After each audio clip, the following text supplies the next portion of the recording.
వి gold trusted gold buyers తాకట్టులో ఉన్న బంగారాన్ని విడిపించి ఈ రోజు ఉన్న మార్కెట్ ధరకే కొనబడును. మరిన్ని వివరాలకు సంప్రదించండి 77107720. గత 2 రోజులుగా కురుస్తున్నటువంటి వర్షాలకు నగరంలోని పలు ప్రాంతాలు కూడా జలమయమైనటువంటి పరిస్థితి కనిపిస్తుంది. ప్రస్తుతం మనం కడప నగర శివార్లలో ఉన్నటువంటి ఏఎస్ నగర్లో ఉన్నాం. ఇక్కడ చూస్తే ప్రతి ఇంటిని కూడా నీరు చుట్టుముట్టినటువంటి పరిస్థితి, అంటే ఒక రకంగా ఇళ్లలోకి కూడా నీరు వెళ్ళినటువంటి పరిస్థితి కనిపిస్తుంది. మనం చూడొచ్చు. ఇప్పుడు ప్రధానంగా విజువల్స్లో కూడా మనం గమనిస్తే నేను ఉన్నటువంటి ఈ ప్రాంతం కూడా దాదాపు మోకాటి లోతు నీళ్లు ప్రవహిస్తున్నటువంటి పరిస్థితి కనిపిస్తుంది. అయితే ఈ నేపథ్యంలో మనం చూస్తే అంటే ఒక రకంగా చుట్టూ కూడా నీరు చుట్టుముట్టిన పరిస్థితి, అంటే ఇక్కడి నుంచి ఎటువైపుకు వెళ్ళాలన్నా కూడా తీవ్రమైనటువంటి ఇబ్బందులు పడాల్సినటువంటి పరిస్థితి కనిపిస్తుంది.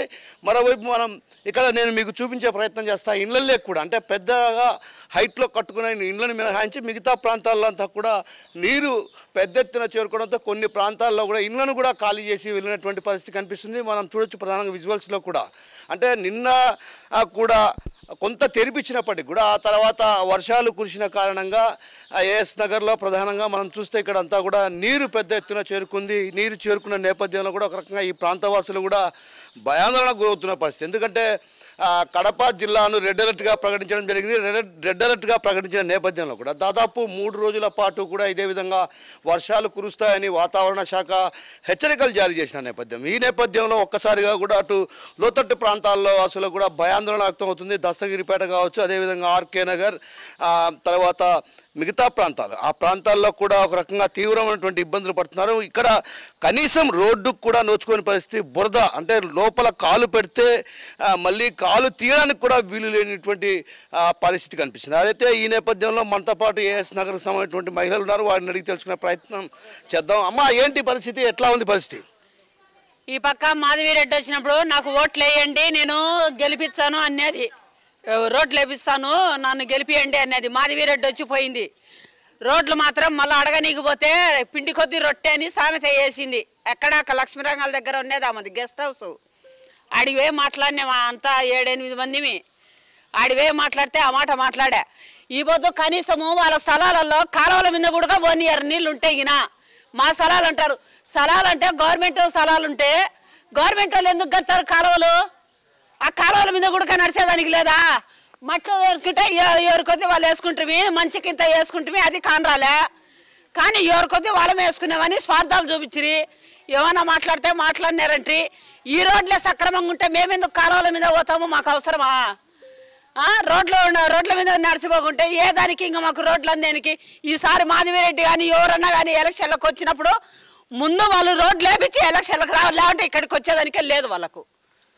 నీళ్ళు వచ్చాయి కదమ్మా, నీళ్ళు వచ్చినాయి. నీళ్ళకు కూడా పరిష్కారం చెప్పడంలే. నిన్న కూడా మాధవిరెడ్డితో మాట్లాడంలే.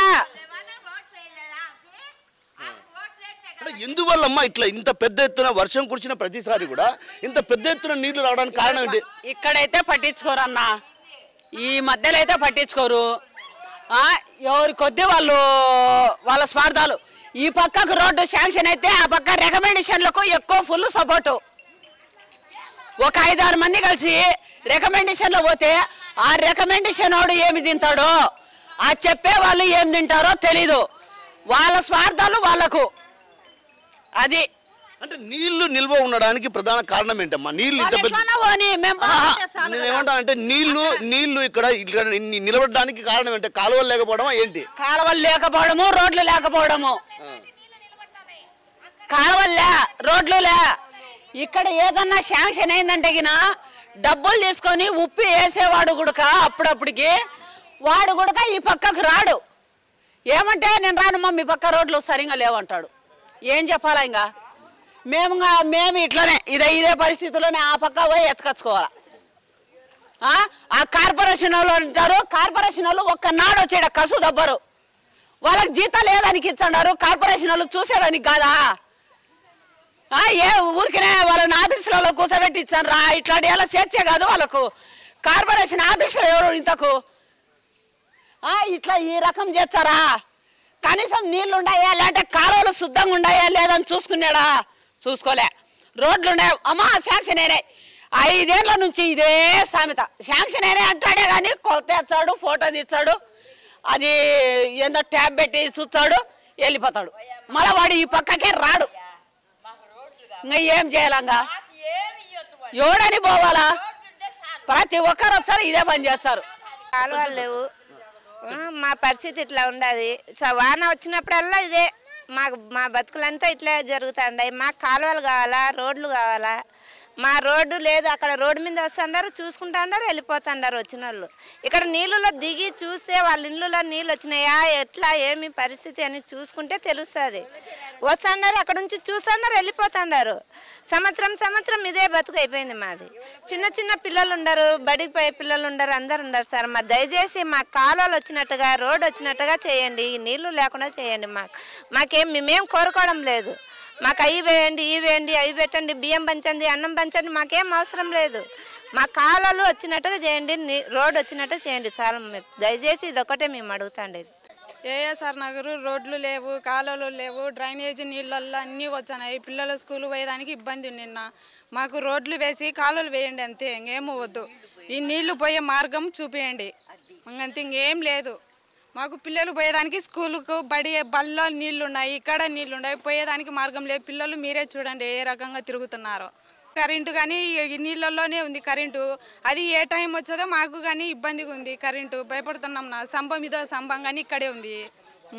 మేము ఇక్కడికి వచ్చినాం మా చెల్లెళ్ళ ఇంటికి. ఇక్కడ పోవాలంటే నీళ్ళు ఎక్కువ అయిపోయినాయి, రోడ్లు లేవు, ఏమి లేవు. కాలువలలో పిల్లలు పోవాలన్నా జ్వరాలు జలుబులు వస్తున్నాయి. దయచేసి మీ ప్రభుత్వం తెలుపుకుంటుంది ఏంటంటే ఇక రోడ్లు కాలువలు రావాలని కోరుకుంటున్నాను సార్. నీళ్ళు అన్నీ వచ్చినాయి సార్, ఇంటి ముందర పిల్లలు ఉండరు, సన్న పిల్లలు అందరూ ఇట్ట పండుకోవాలి. ఈగలకు ఎన్ని నీళ్లు, రోత నీళ్లు వాసన సార్. మురికి నీళ్ళు మురికి వచ్చినప్పుడు అలా ఇట్టే ఉంటాయి సార్. నీళ్ళు అన్నీ ఇట్టే ఉంటాయి, రోతగా అన్ని నీళ్ళు అన్నీ ఎన్ని నీళ్ళే సార్. అసలు బడి కానీ లేకుండా పోయి నీళ్ళు బడిలేక కానీ పోతాయి సార్. అంత ఎన్ని నీళ్ళే సార్, మట్టసంగా నీళ్ళు దండిగా వచ్చాయి సార్. ఇంటికి కానీ వచ్చాయి సార్, ఎన్ని నీళ్ళే సార్ మట్టసంగా. వాన వచ్చినప్పుడల్లా ఇక్కడ వాతావరణం నీళ్ళన్నీ వస్తాయి. ఎంత మురికి నీళ్ళు. స్కూల్ కూడా ఇక్కడే ఉంది. ఇల్లు చిన్న పిల్లలు ఉన్నారు, కాన్పోయిన బిడ్డలు కూడా ఉన్నారు. వాళ్ళు ఎక్కడ ఉండాలి? ఇక్కడ పరిస్థితి చాలా ఘోరంగా ఉంది. వాసన కూడా వస్తుంది. మురికి నీళ్ళల్లో కూడా పిల్లలు తిరగాలన్నా కూడా వాళ్ళతో రోగాలు కూడా వస్తున్నాయి. ఇక్కడ పాములు, ఈగలు, దోమలు, దీనివల్ల ఇంట్లో ఎట్ట ఉండాలో కూడా అర్థం కావడం. ఇంట్లో కూడా చుడుతున్నాయి పాములు. ఈ టైం మీరే పరిష్కారం చూడాలని. ఏదైతే రోడ్డు సౌకర్యం లేదో అదేవిధంగా కాలువలు కూడా లేని పరిస్థితి ఉన్నటువంటి భావన వ్యక్తం చేస్తున్నారు. మరికొందరు ఉన్నారు, వారిని అడిగి తెలుసుకునే ప్రయత్నం చేద్దాం. అంటే ఓ రకంగా ఇక్కడ చూస్తే ప్రధానంగా బురద మట్టి, అంటే కాలు పెట్టి కాలు బయటికి తీయలేనటువంటి ఘోరమైనటువంటి పరిస్థితి మనం చూస్తే ప్రధానంగా ఇక్కడ అంటే ఎంత దారుణమైనటువంటి పరిస్థితుల్లో వీళ్ళు ఉన్నారో మనం అర్థం చేసుకోవచ్చు. అయితే మనం ఇక్కడ చూస్తున్నాం విజువల్స్లో కూడా ఇక్కడ ప్రధానంగా ఇక్కడ మనం గమనించాల్సిన విషయం ఏంటంటే ఇది బురద మట్టి. అంటే బురద మట్టిలో కాలు పెడితే దిగజారిపోయేటువంటి పరిస్థితి ఉంది, కానీ కాలు పెట్టి కాలు ఎత్తలేని పరిస్థితి ఉన్నటువంటి పరిస్థితి. ఈ నేపథ్యంలో అసలు మొత్తం గ్రామం చుట్టూ కూడా నీరు చుట్టుముట్టిన కారణంగా, ఒక రకంగా కాలనీ చుట్టూ నీరు చుట్టుముట్టిన కారణంగా కూడా తీవ్రమైనటువంటి ఇబ్బందులు పడుతున్నారు. బయటికి వెళ్ళలేనటువంటి పరిస్థితి కనిపిస్తుంది. మరో మహిళ ఉన్నారు, ఆమెను అడిగి తెలుసుకునే ప్రయత్నం. మరి ఎందుకు నీళ్ళు ఇలా నిల్వ ఉండడానికి ప్రధాన కారణాలు ఏంటి? అసలు ఇక్కడ కాలువలు లేవు, రోడ్లు లేవు, నీళ్లు పోవడానికి మార్గం లేదు. ఇక్కడ ఈ నీళ్లు పోవడానికి ఇంతకు ముందు అటు సైడు కాలువ అటు సైడ్ కాలువ ఉండింది, ఆ కాలువలోకి వెళ్ళిపోతున్నాయి. వాళ్ళు గోడ కట్టేసినారు అటు సైడు. అక్కడి నుంచి ఇప్పుడు నీళ్ళు ఎక్కడ పోవాలనే కూడా నీళ్లు ఉండవు. ఇక్కడ ఫస్ట్ మాకు కావాల్సింది రోడ్లు, కాలువలు. ఇక్కడ నీళ్ళు పోవాలంటే రోడ్లు, కాలువలు. ఇక్కడ ఈ లాస్ట్ నుంచి ఎక్కడ నీళ్లు పోవడానికి కూడా అటు సైడ్ నుంచి రోడ్లు వేసుకున్నారు, కాలువలు వేసుకున్నారు. ఈ లాస్ట్కి వచ్చే తలకే రోడ్ల వరకు రారు, కాలువల వరకు రారు. ఓట్లకు మాత్రము ఎన్ని నీళ్లున్నా నీళ్ళల్లో ఈదుకొని వస్తారు, కానీ రోడ్లు వేయడానికి మాత్రం రారు. చాలా సార్లు పోయి మాట్లాడినా కూడా ఒక్కరు కూడా రాలే. ఈ లాస్ట్కి నిన్న మాధవరెడ్డి ఆటి వరకు వచ్చింది, వెళ్ళిపోయింది. ఆటోలోనే వచ్చి కారులో వచ్చింది, ఆటోలో ఎక్కిపోయింది. ఎవరు వచ్చినా ఈ లాస్ట్కి వచ్చే తలకే మాత్రం ఎవ్వరు పట్టించుకోరు. ఇక్కడికి ఇట్లా ఉంటే మేము ఎట్లా నడచాలా, ఎట్లా సంసారాలు చేయాలా చెప్పండి మీరే. మరొక మహిళ ఉన్నారు, ఆమెను అడిగి తెలుసుకునే ప్రయత్నం చేద్దాం. ఎందుకంటే పూర్తిగా ఇది బురద మట్టి ఉంది, మనం వెళ్ళాలన్నా కూడా బురదలో దిగజారిపోయేటువంటి పరిస్థితి ఉంది. కాబట్టి ఆ మహిళ కూడా రాలేని పరిస్థితి. దీంతో మనమే ఆమె దగ్గరికి వెళ్ళి ప్రయత్నం చేద్దాం. ఎందుకంటే ఇక్కడ బురద మట్టి పూర్తిగా కాళ్ళు కూడా లోపలికి వెళుతున్నటువంటి పరిస్థితి మనం గమనించవచ్చు. అయితే ఆ మహిళను కూడా అడిగి తెలుసుకునే ప్రయత్నం చేద్దాం. అమ్మ చెప్పండి, ఎలా ఉంది మీ పరిస్థితి, ఏంటి అసలు? అమ్మ మా పరిస్థితి మేము బయటకు రాలేని పరిస్థితుల్లో ఉన్నామమ్మా. మా కథ ఏందమ్మా, మేము ఎట్లా బతకాలా, ఏ రకంగా బతకాలా, బయటకు వచ్చేటందుకు లేదు. ఇళ్ళల్లో కూడా నీళ్ళు వచ్చినాయి అమ్మా. మేమేం చేయాలమ్మా, మీరే చూడండి. కొద్దిగా ఏమన్నా అడిగితే ఏమంటారు, మీరు చెరువులో ఉన్నారంటారు. మరి చెరువులో ఉన్నా కానీ మా కాడికి వచ్చి మీరు ఓట్లు అడిగినారు కదా, మీరు ఓట్లు వేయించుకున్నారు కదా, మిమ్మల్ని గెలిపించడం కదా. మరి మా పరిస్థితి ఇంతేనా? అయితే మా ఇళ్ళలోకి నీళ్ళు వచ్చినాయి, మేము అన్నం అనుకొని తినలేని పరిస్థితుల్లో ఉన్నాం. మేము బయటకు బాగాలేకపోతున్నాం. ఈ ఇంట్లో నుంచి బయటకు వచ్చేటందుకు కాలం లేకపోయా. మేము ఇంట్లో నుంచి బయటకు రావాలన్నా మరి ఇళ్ళల్లో కూడా నీళ్ళు వచ్చేసినాయి, ఇళ్ళల్లో కూడా నిలబడలేకపోతున్నాం. ఎట్టా మా చిన్నపిల్లలు వేసుకొని మేము ఈ పరిస్థితుల్లో ఉన్నాము. నువ్వు ఓట్లు మేము వేసినావా లేదా, నేను గెలిపించినవా లేదా అని చెప్పవా నువ్వు? దానికోసం మా కోసం రావా నువ్వు? ఇది చెరువు అన్నావు ఆ రోజు మేము వచ్చి అడిగితే. చెరువే కదా ఇది, చెరువు వల్ల మేము వచ్చి నీకు ఓట్లు వేయలేదా, నిన్ను గెలిపేయలేదా? మేము ఇళ్ళల్లో నుంచి బయటకు రాలేక పిల్లలు వేసుకొని నీళ్ళల్లో పాములు కూడా ఉన్నాయి. మా పాములు ఇంట్లోకి నీళ్ళు వచ్చినాయి, పాములు వస్తున్నాయి. ఎట్టమ్మా మేము చూడమ్మా, నువ్వన్నా కద్దుగా నీళ్ళకి వెళ్ళి చూసి మాట్లాడు. మేము నీళ్ళల్లో ఎంతంత లోతులు నిలబడ్డామో అవి చూసి మాట్లాడు. నీ ఇళ్ళల్లో నీళ్ళు వచ్చినాయి, చూసి మాట్లాడమ్మా కొద్దిగా. అమ్మా నిన్న ఎమ్మెల్యే గారు కూడా మీ దగ్గరికి వచ్చారు కదా ఇక్కడికి రాలేదు సార్. అదో ఆ రోడ్డు మీద నుంచి వెళ్ళిపోయినారు. పోలీసులు వచ్చినారు, అందరూ వచ్చినారు. ఇక్కడికి మాత్రం దిగి రాలేకపోయినారు. ఎందుకు సార్ ఇట్లా చేస్తున్నారు? మేము ఓట్లు వేయలేదా మిమ్మల్ని, మేము గెలిపియలేదా మిమ్మల్ని? ఎందుకమ్మా ఇట్లా చేస్తున్నావు? చూడు, ఆ రకంగా ఆ రోజు వచ్చి అడిగితే ఏమన్నావు నువ్వు? అది చెరువు అన్నావు. ఈ చెరువు వాళ్ళు నీకు ఓట్లు వేయలేదా, నిన్ను గెలిపియలేదా? ఎందుకు అట్లా చేస్తున్నావు? మేము ఎట్లా రావాలా బయటికి? మేమేం తిని బతకాలా? నీ ఇళ్ళకి కూడా నీళ్ళు వచ్చినాయి, దేని మీద వండుకోవాలా? కట్టెలతో వండుకునే వాళ్ళం. మరొక మహిళ ఉన్నారు, ఆమెను అడిగి తెలుసుకునే ప్రయత్నం చేద్దాం. అమ్మ చెప్పండి, అసలు ఎప్పటి నుంచి నీళ్ళు ఇట్లా వస్తాయి, ఏంటి అసలు పరిస్థితి మీకు? అసలు మాకు ఇంట్లో నుంచి బయటకు రావడానికి లేదు సార్, మాకు నీళ్ళు లేవు. మాకు పిల్లల మీద తీసుకుని మేము కష్టం చేసుకుంటే తినాలి, లేకుంటే లేదు. మాకు రావడానికి కనుక బయటకు అవకాశం లేదు. ఇంట్లోకి నీళ్ళు వస్తాయి, మేము ఎట్లా బతకాలా, మేము ఏ రకంగా చూడాలా మీరు చెప్పండి సార్. మాకు చెరువు అంటున్నారు, చెరువులోకి ఎవరికైనా వచ్చినారా? టివంకకి వచ్చినారా? టివంక నుంచి వచ్చినారు, లోకక్కడ వచ్చినారా? అసలు లేదు. మీరు ఒక చిన్న విషయం అమ్మా, ఇక్కడ చెరువు అంటున్నారు, చెరువులో ఇళ్ల స్థలాలు ఎట్టిచ్చారు? ఏడిచ్చినా సార్, మాకు అసలు ఇంటి స్థలాలు ఇవ్వలేదు. మాకు మేము బాడిగలో బతుకుతున్నాం. చూడు, అంటే ఇక్కడ బాడిగలలో ఉన్నారు కదా, మరి మీకు ఎవరు రెంట్కి ఇచ్చారు? ఇక్కడ ఇల్లు ఎవరు కట్టారు అసలు? మరి చెరువు అంటారు కదా, ఇంట్లో వాళ్ళు కట్టుకున్నట్టు మాకు ఇచ్చినారు సార్. మేము బాడి కట్టుకొని బతకాలా. నేను ఒక్కదాన్ని చంపాలా, మేము ఇంట్లో మంది పిల్లలు చాకాలి. మా పిల్లలు చూడు, చిన్న పిల్లలను అక్కడిక్కడ చూసారు, అక్కడిక్కడ వెళ్ళిపోతారు. మేము ఎట్లా బతకాలో చెప్పండి.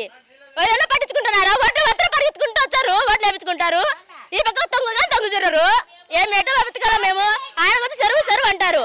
చెరువు అక్కడి నుంచి అక్కడ చూసుకొని పోతే ఇక్కడ రారు. అసలుకి ఎట్లా బతకని చెప్పండి. ఏమన్నా మాకు సాయం చేస్తున్నా చెప్పండి. ఏం సాయం చేయడంలే, మాకు ఈ పక్క రావడంలే. అసలుకి చూసుకుంటూ వచ్చినారు, ఆ పక్క నుంచి వెళ్ళిపోతున్నారు. ఏం లేవు నీళ్ళు అంటారు. ఈ రోడ్లు కావాలా, మాకు కాలువలు కావాలా, అది మాకు కావాల్సింది సార్. మా ఇది ఒక్క సాయం చేయండి మాకు, దేవదేసి.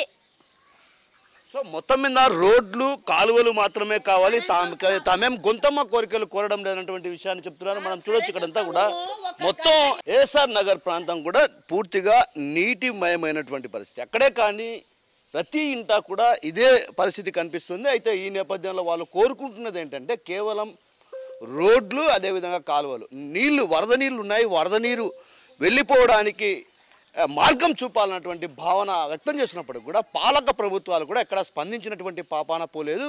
గతంలో ఏదైతే ఎన్నికల సందర్భంగా కూడా వచ్చినటువంటి పార్టీలో సంబంధించినటువంటి నేతలు కూడా కావచ్చు, అందరూ కూడా ఒకసారి మేమంతా కూడా ఖచ్చితంగా మీకు రోడ్లు వేస్తామని హామీ ఇచ్చారు. ఆ తర్వాత వీటిని విస్మరించారు. ప్రస్తుతం ఎమ్మెల్యే మాధవిరెడ్డి కూడా ఇక్కడికి వచ్చినా కూడా ఈ ప్రాంతానికి రాకుండా అక్కడి నుంచి రోడ్డు నుంచి అట్టే వెళ్ళిపోయింది అన్నటువంటి విమర్శలు కూడా ఇక్కడ ఉన్నటువంటి స్థానికులు చెప్తున్న పరిస్థితి. మరోవైపు మరొకరున్నారు, వారిని అడిగి తెలుసుకునే ప్రయత్నం చేద్దాం. అసలు ఏంటి పరిస్థితి, ఎందుకు వర్షం వచ్చిన ప్రతిసారి కూడా ఇదే పరిస్థితి ఉందా, లేకుంటే ఏంటి పరిస్థితి? అసలు ఇదే పరిస్థితి ఉండాలి సార్. వర్షం పడిన కాలం నుంచి ఏమన్నా ఇక్కడంటే కాలువలు నీళ్లు, ఈ రోడ్డు లేదు ఈ పక్క. ఈ పక్క దయచేసి మాధవరెడ్డి గారు కనుకరించి చూసి ఈ పక్క రోడ్డు గిడ్డు వేపియాలని కోరుతున్నాం సార్. అంటే ఇక్కడ ఇళ్ల పట్టాలు ఎలా ఇచ్చారు? ఒక రకంగా అధికారులు చెరువు అంటారు, మరి ఇళ్ల పట్టాలు ఎలా ఇచ్చారు అధికారులు? సార్ అది మనం పిల్లల కాడ నుంచి ఇచ్చేసినారు సార్. ఇది మనకైతే తెలీదు. అప్పుడు ఇంతే నీళ్లు గిల్లు ఏం లేవు. ఇక్కడ ఇది హోమియోపతి కాలేజ్ అని పెట్టినారు. దీని గురించి అయితే మనకు తెలీదు, అవగాహన లేదు. ఇది వాళ్ళు ఉండారు కాబట్టి ఇది ముందుగానే ఇది హోమియోపతి కాలేజ్ అని పేరు పెట్టినారు, చెరువు అని పెట్టినారు, మళ్ళీ వైఎస్ఆర్ కాలనీ అని పెట్టినారు, నానాకు కాలనీ, అన్ని కాలనీలు పెట్టి ఉన్నారు ఇక్కడే. దీని గురించి మనకైతే తెలియదు. ఇది రోడ్డు గిడ్డు ఉండదు కాబట్టి పక్క ఎవరు రావడం లేదు కాబట్టి మీకు కోరుతున్నాము రోడ్డు కాలువలు రావాలా సార్ మాకు. సో మొత్తం మీద ప్రతి ఒక్కరు కూడా ఇక్కడ ఈ ప్రాంతవాసులు కోరుకుంటున్నది కేవలం రోడ్లు, డ్రైనేజీ వ్యవస్థ లేని కారణంగా. అంటే ఒక రకంగా వర్షం కురిసిన ప్రతిసారి ఇక్కడ నీరు నిల్వ ఉంటాయి. మనం చూడొచ్చు పిల్లలు కూడా, చిన్న పిల్లలు కూడా ఇక్కడ వీళ్ళంతా కూడా నివసిస్తున్నటువంటి పరిస్థితి. అంటే చిన్న పిల్లలు వేసుకొని ఇక్కడ నివాసం ఉంటున్నారు. పిల్లలు బయటికి రావాలన్నట్టు కూడా భయాందోళనమైనటువంటి పరిస్థితులు ఉన్నాయి. ఎందుకంటే ఈ వర్షం కారణంగా విష సర్పాలు కూడా ఎక్కువగా ఇక్కడ వస్తూ ఉంటాయి. కాబట్టి మేము భయాందోళనలో బ్రతకాల్సినటువంటి పరిస్థితి. కాబట్టి వర్షం వచ్చిన ప్రతిసారి ఇదే విధంగా మోకాటి లోతు నీళ్లు ప్రవహిస్తూ ఉంటాయి. కాబట్టి వర్షము నీరు వెళ్ళేందుకు ఒక మార్గం చూపాలి. ఎందుకంటే వర్షం నీళ్లు వెళ్ళేందుకు ఒక మార్గం చూపితే మేము కూడా ప్రశాంతంగా ఉంటామన్నటువంటి భావన వీళ్ళు వ్యక్తం అవుతున్న పరిస్థితి. అయితే గత కొంతకాలంగా కూడా అధికారులకు మొరపెట్టుకున్నా, ఎవరికి మొరపెట్టుకున్నా మా సమస్య మాత్రం పరిష్కారం కావడం లేదు. ఎందుకంటే మేము పేదలం కాబట్టి పేదల సమస్యలు పరిష్కరించేందుకు ఒక రకంగా ప్రయత్నాలు జరగడం లేదన్నటువంటి వాదనలు ఈ ప్రాంతవాసుల్లో వ్యక్తం అవుతున్న పరిస్థితి కనిపిస్తుంది. మరోవైపు ఇక్కడ మనం చూస్తే చుట్టూ ప్రతి ఇంటిలో కూడా వరద నీరు అంటే చుట్టుముట్టిన పరిస్థితి. అంటే ఒక రకంగా వాళ్ళు ఏవైనా ఒకవేళ వంటలు చేసుకోవాలన్నా కూడా తీవ్రమైనటువంటి ఇబ్బందులు. పిల్లలు ఉన్నారు, పిల్లలు కూడా బయటికి పంపాలంటే కూడా భయానకమైనటువంటి పరిస్థితి ఉంది. ఎందుకంటే ఇప్పుడు ప్రస్తుతం స్కూల్కి వెళ్ళలేని పరిస్థితి కూడా అటు పిల్లల్లో కనిపిస్తున్న పరిస్థితి. అయితే ఈ నేపథ్యంలో వాళ్ళు కోరుకుంటున్నది ఒక్కటే, కేవలం ఏదైతే ఇక్కడ నీళ్లు నిల్వ ఉండిపోతున్నాయో ఆ నీళ్లు నిల్వ ఉన్నటువంటి పరిస్థితి కాబట్టి ఖచ్చితంగా నీరు వెళ్ళేందుకు ఒక మార్గం చూపాలి. లేదంటే మేము చైవమైనటువంటి ఇబ్బందులు పడాల్సి వస్తున్నటువంటి భావన వ్యక్తం చేస్తున్నారు. మరో మహిళ ఉన్నారు, ఆమెను అడిగి తెలుసుకునే ప్రయత్నం చేద్దాం. అసలు ఎందుకు ఈ పరిస్థితికి కారణం అంటే కేవలం డ్రైనేజీ వ్యవస్థ లేని కారణంగానే ఇలాంటి పరిస్థితులు ఉన్నాయి. అయితే ఇప్పటికైనా పాలక ప్రభుత్వాలు స్పందించాలి. అదేవిధంగా పాలక ప్రభుత్వాలు స్పందించకపోతే తాము తీవ్రమైనటువంటి ఇబ్బందులు పడాల్సి వస్తుంది. అయితే అధికారులు కూడా ఇది చెరువు ప్రాంతం అంటున్నారు. చెరువు ప్రాంతమైనప్పుడు ఎలా పట్టాలు ఇచ్చారన్నటువంటి విషయాన్ని కూడా ఇక్కడ నిలదీస్తున్న పరిస్థితి. మరోవైపు మనం చూస్తే ఈ ప్రాంతం అంతా కూడా తీవ్రంగా నీటితో తీవ్రమైనటువంటి ఇబ్బందులు పడుతున్నారు. అయితే ప్రస్తుతం ఇదే విధంగా ఆచారి కాలనీ కావచ్చు, అదేవిధంగా ఇతరత్ర ప్రాంతాల్లో కూడా ఇదే పరిస్థితి కొనసాగుతున్నటువంటి పరిస్థితుల నేపథ్యం కాబట్టి ఖచ్చితంగా పరిష్కార మార్గం చూపాలన్నటువంటి భావన వినిపిస్తున్న పరిస్థితి. అయితే మరో 1-2 రోజుల పాటు ఇదే విధంగా వర్షాలు కురిసే అవకాశాలు ఉన్నాయి కాబట్టి మరింత నీరు పెరిగే అవకాశం ఉందన్నటువంటి భావన, భయం ఈ ప్రాంతవాసుల్లో వ్యక్తం అవుతున్న పరిస్థితి. అయితే మరోవైపు కురుస్తున్నటువంటి వర్షాలకు కూడా పలు ప్రాంతాల్లో ఉన్నటువంటి పాత ఇళ్ళు కూడా కూలిపోయేటువంటి పరిస్థితి ఉంది. ఈ నేపథ్యంలో అధికారులు కూడా అప్రమత్తమై ఇప్పటికే ఆదేశాలు కూడా జారీ చేశారు. మరోవైపు వరదలు బీభత్సాన్ని సృష్టిస్తున్న నేపథ్యంలో కూడా ప్రధానంగా జిల్లా వ్యాప్తంగా ఉన్నటువంటి నదుల్లో కూడా పెద్ద ఎత్తున వరద నీరు వచ్చి చేరుతున్న పరిస్థితి. లోతట్టు ప్రాంతాల్లో కూడా జలమయం అయ్యే పరిస్థితులు కనిపిస్తున్నాయి. ప్రధానంగా ఏదైతే పాత భవనాలు ఉన్నాయో పాత భవనాల్లో కూడా ఇప్పటికే జిల్లా అధికారులు హెచ్చరికలు జారీ చేశారు. పాత భవనాలు ఉన్నటువంటి ప్రాంతాల్లో వాసులు కూడా ఇళ్లను ఖాళీ చేసి వెళ్ళాలని కూడా హెచ్చరికలు జారీ చేస్తున్నారు. మరోవైపు ఏదైతే వంతెన మార్గాలు ఉన్నటువంటి ప్రాంతాల్లో కూడా నీటి మట్టం అంటే నీటి ఉధృతి పెరిగే అవకాశం ఉన్న నేపథ్యం కాబట్టి ఖచ్చితంగా వంతెనల దగ్గర కూడా పెద్ద ఎత్తున పోలీసు బలగాలను కూడా మోహరింపజేసి ఎవరిని కూడా నదిలోకి దిగకుండా చర్యలు తీసుకుంటున్నారు. మరోవైపు రేపు కార్తీక సోమవారం నదిలో కూడా పెద్ద ఎత్తున వరద నీరు వచ్చి చేరుకుంటున్న పరిస్థితి. గంట కూడా నీటి ఉధృతి పెరుగుతున్నటువంటి నేపథ్యం కాబట్టి నదుల్లోకి కూడా దిగకుండా ప్రత్యేకమైన చర్యలు తీసుకుంటున్న పరిస్థితి కనిపిస్తుంది. ఏది ఏమన్నప్పటికీ కూడా గత 2 రోజులుగా కురుస్తున్నటువంటి వర్షాల కారణంగా కడప నగరంలోని లోతట్టు ప్రాంతాలు మాత్రం జలమయమయ్యాయి. అసలు తినడానికి కూడా అంటే వండుకోలేని పరిస్థితి, తినడానికి తిండి కూడా నోచుకోని పరిస్థితులు, దుర్భరమైన జీవితాలు గడుపుతున్నటువంటి పరిస్థితి ఉంది. ఈ నేపథ్యంలో అధికారులు కూడా ప్రత్యేకమైన దృష్టి సారించాలి. ఎందుకంటే ఇక్కడ డ్రైనేజీ వ్యవస్థ ప్రధానంగా రహదారులు లేని కారణంగానే ఇలాంటి ఇబ్బందులు పడుతున్నాం. ఇప్పటికైనా పాలక ప్రభుత్వాలు స్పందించి పేదలున్న చోట ఈ రోడ్లు అదేవిధంగా డ్రైనేజీ కాలువలు నిర్మించాలి. పెద్దలకు సుసంపన్నులకు రోడ్లు వేయడం కాదు, పేదల పరిస్థితి ఏంటో గుర్తించాలి. ఆ గుర్తించినప్పుడే పేదలు మిమ్మల్ని 10 ఏళ్ల పాటు గుర్తుపెట్టుకుంటున్నటువంటి విషయాన్ని ఇక్కడ ఉన్నటువంటి స్థానికులు చెప్తున్నారు. కెమెరా పర్సన్ రాముతో కిషోర్, RTV, కడప నుంచి. తెలుగులో ఫాస్టెస్ట్ న్యూస్ యాప్ ఇప్పుడు కొత్త అవతారంలో 5 సెకండ్లోనే పూర్తి వార్తా సమాచారం మీ చేతిలో.